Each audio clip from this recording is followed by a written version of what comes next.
Greetings, dear ones. I am Kryon of Magnetic Service.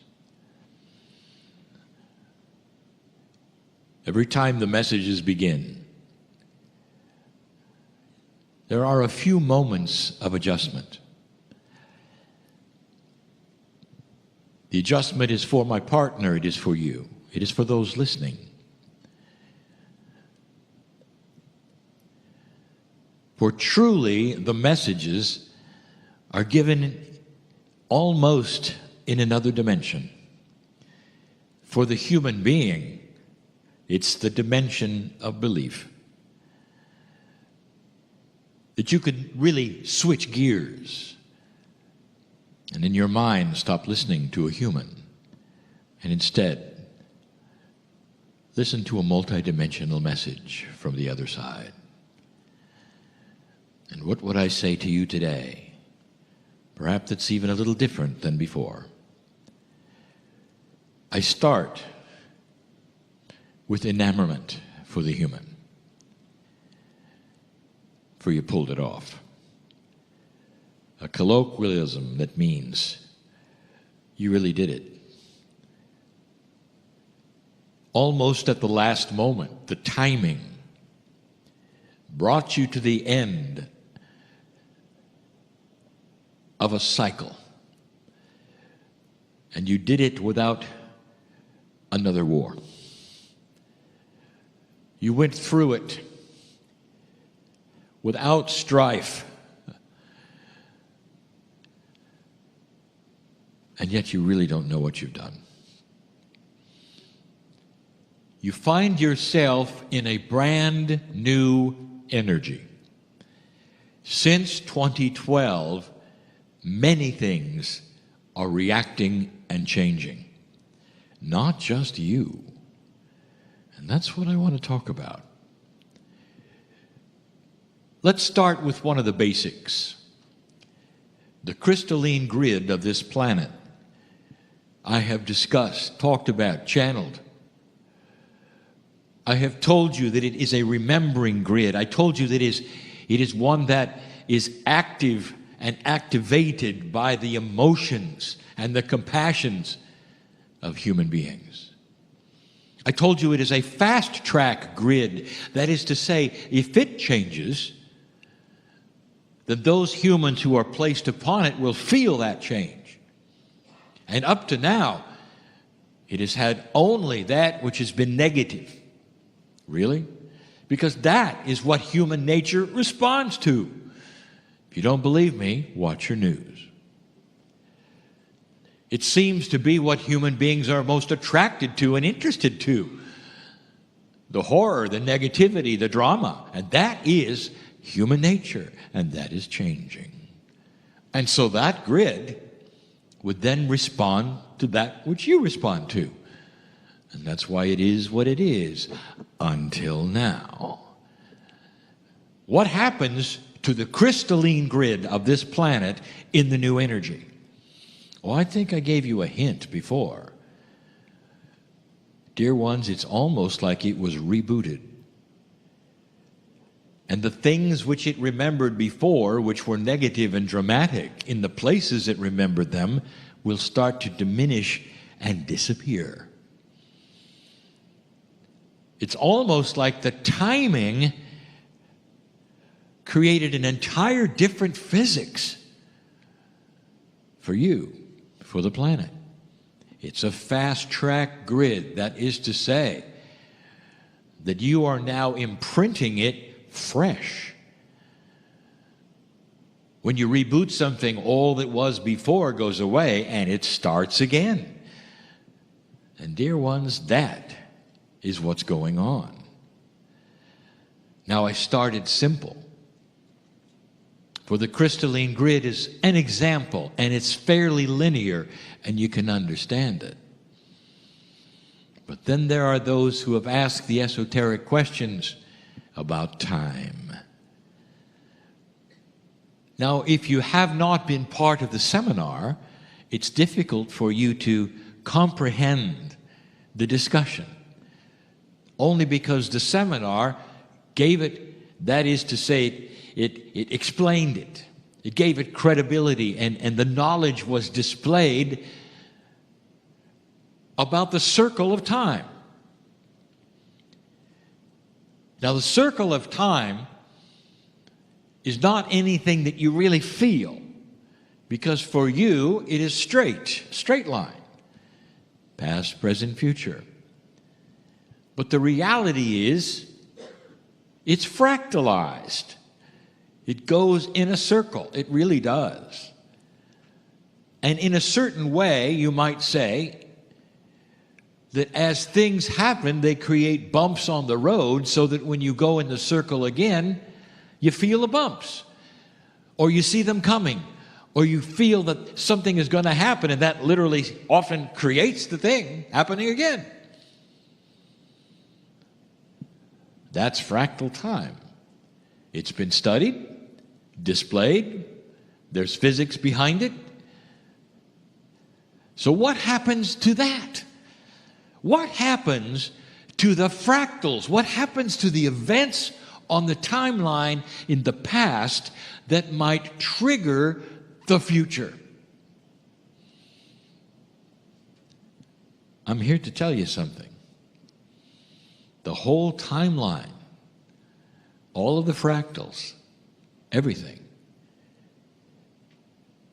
is starting to be rebooted. And when they disappear, dear ones, time itself starts to change. And why? Because human consciousness is part of it.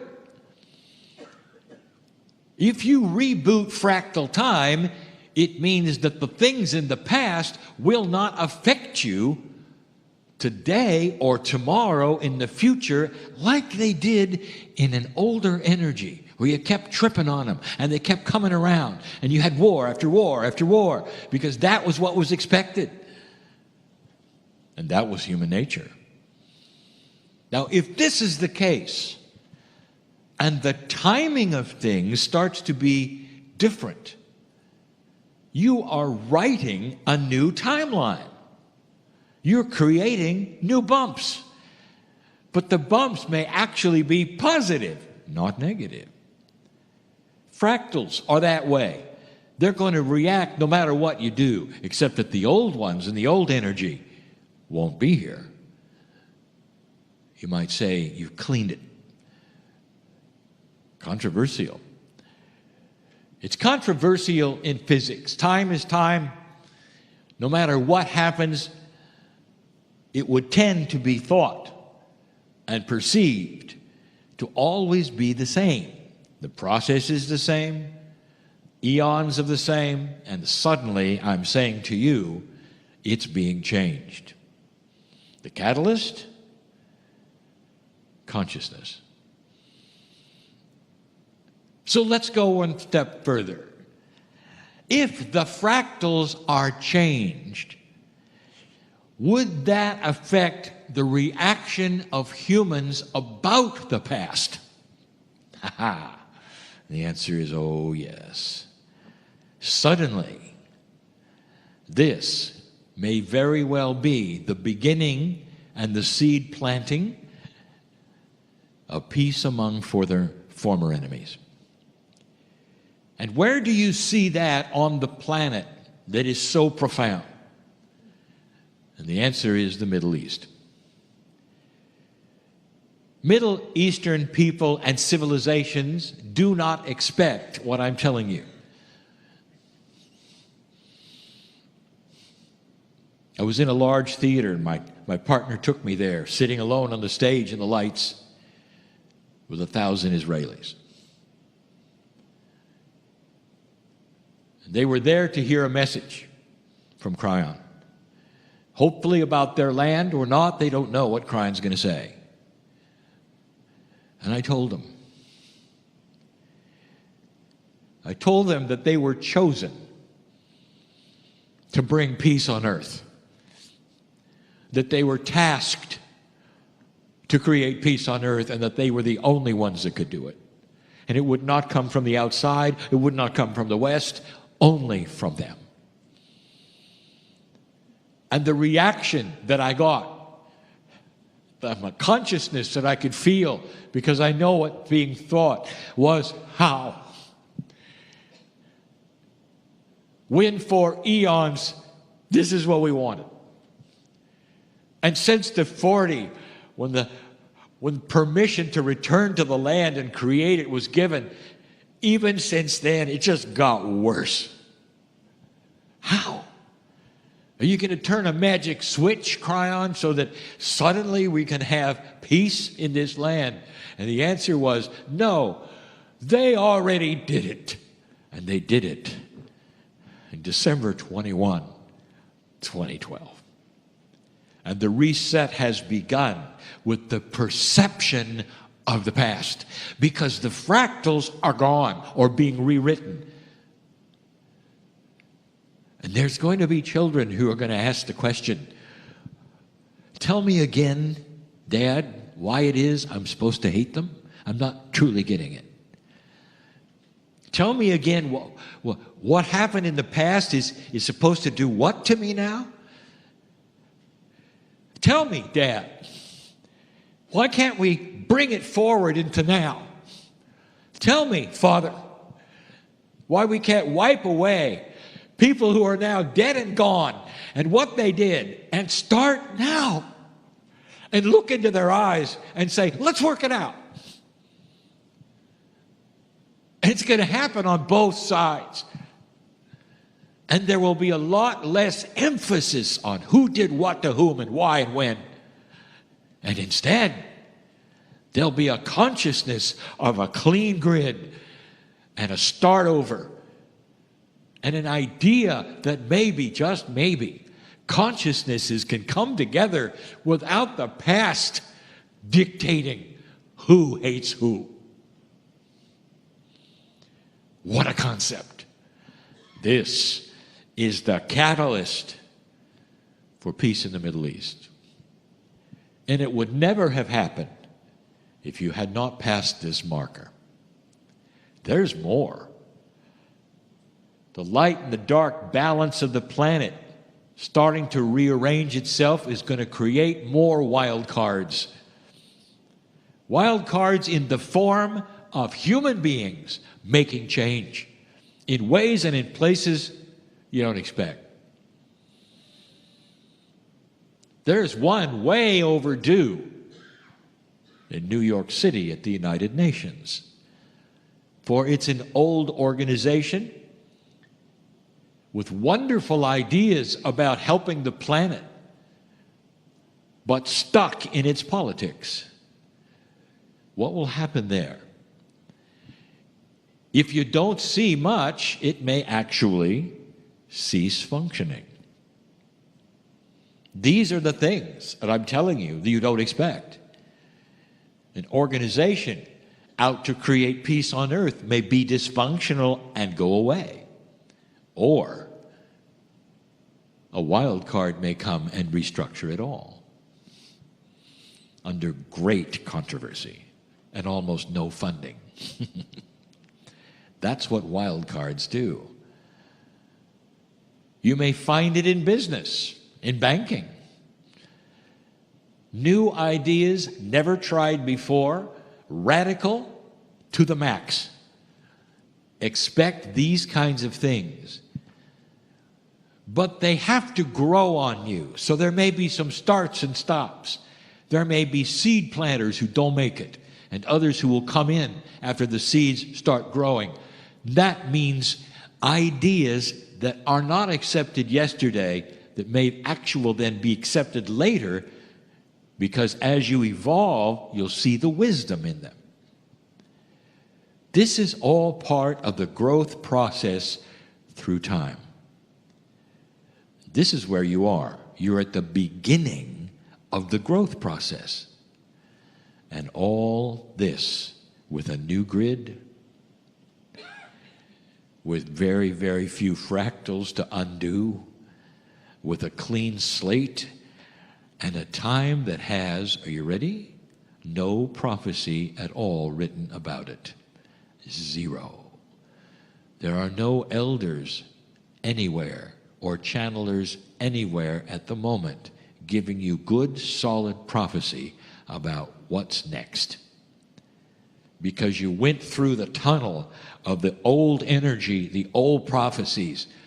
If you don't know what I'm talking about, go read them. Where are you supposed to be right now? And the answer is dead. Where is the earth supposed to be right now? And the answer is radioactive. No one lives here anymore. Goodbye to the planet. The whole idea of a post-apocalyptic earth is fantasy. You don't live here when there's that much radiation. It affects everything in the air and the oceans. The very dust that would have been kicked up by 1,000 nuclear explosions would be circling the planet right now and block the sun. Dark, life gone. That is the apocalypse that never took place. And instead, you stand here with your kids and a new planet with hope. You wonder why I'm enamored with all of you. But you don't know it, really, not yet. In a generation or two, somebody will raise their hand and say, I couldn't help but notice. We're different. This is how long it takes, especially to rewrite the old consciousness of expected doom. 2 generations may have to go by before someone raises their hand and say, look, the sun's coming out. It's different. Humans sometimes are a bit stubborn. But now you have a new road to walk on. Some of the very essence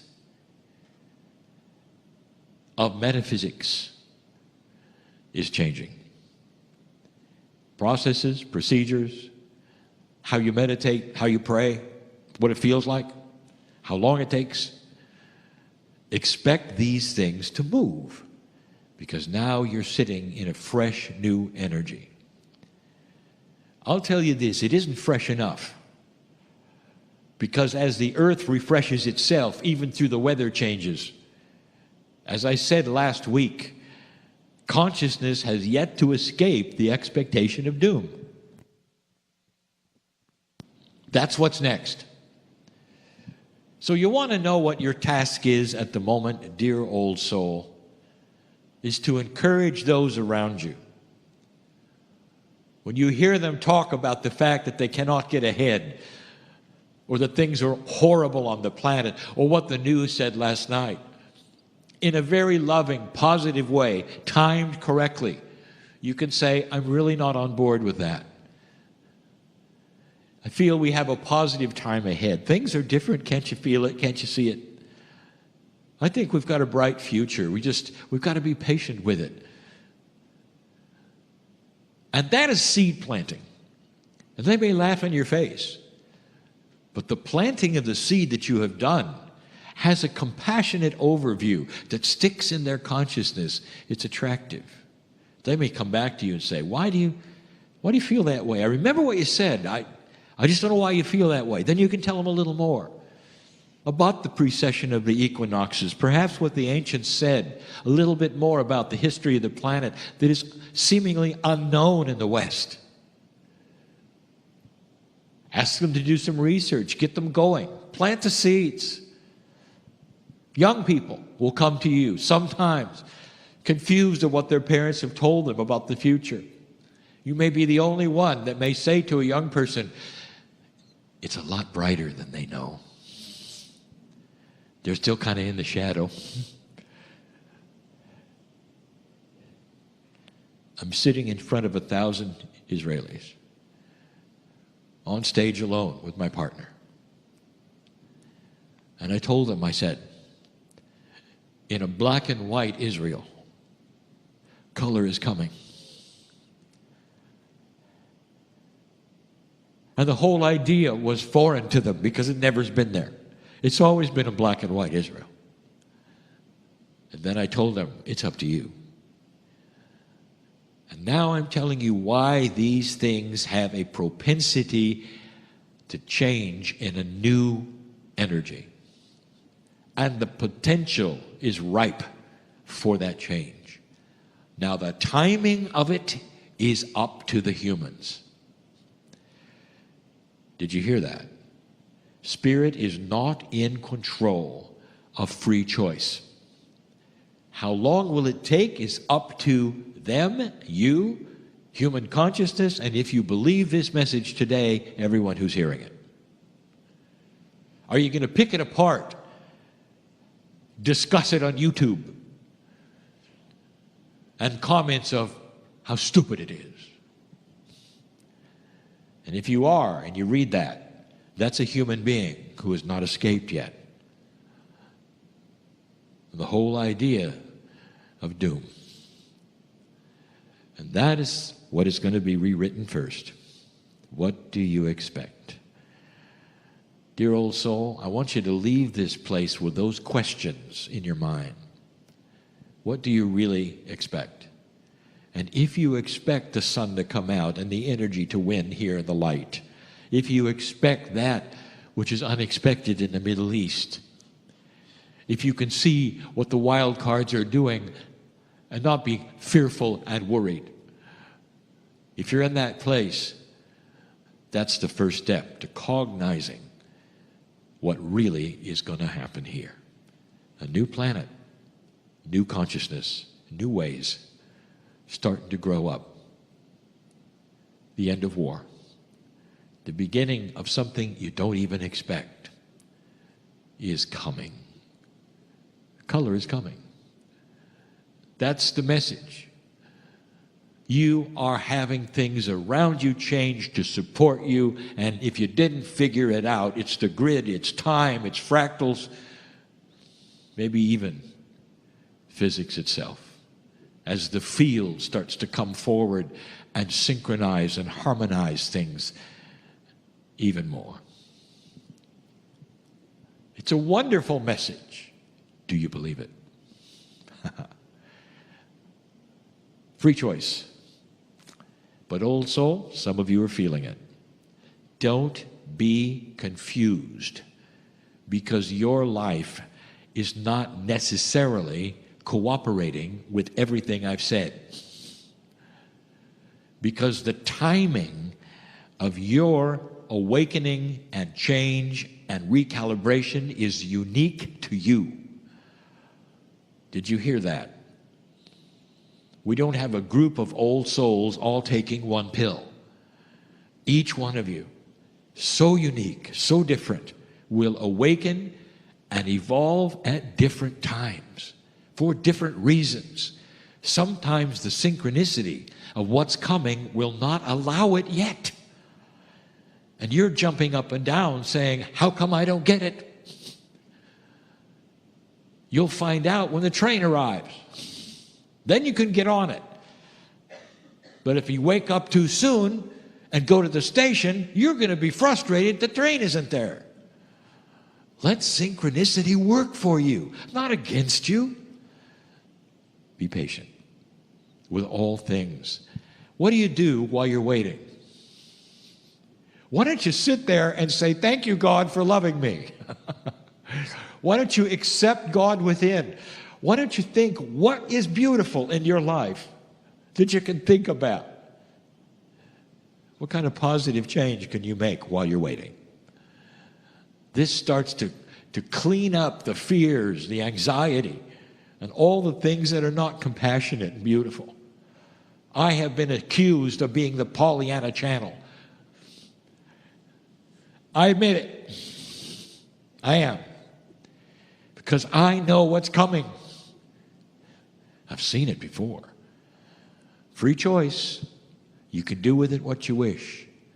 But I've seen it. I know where it's supposed to go. And you're well on your way.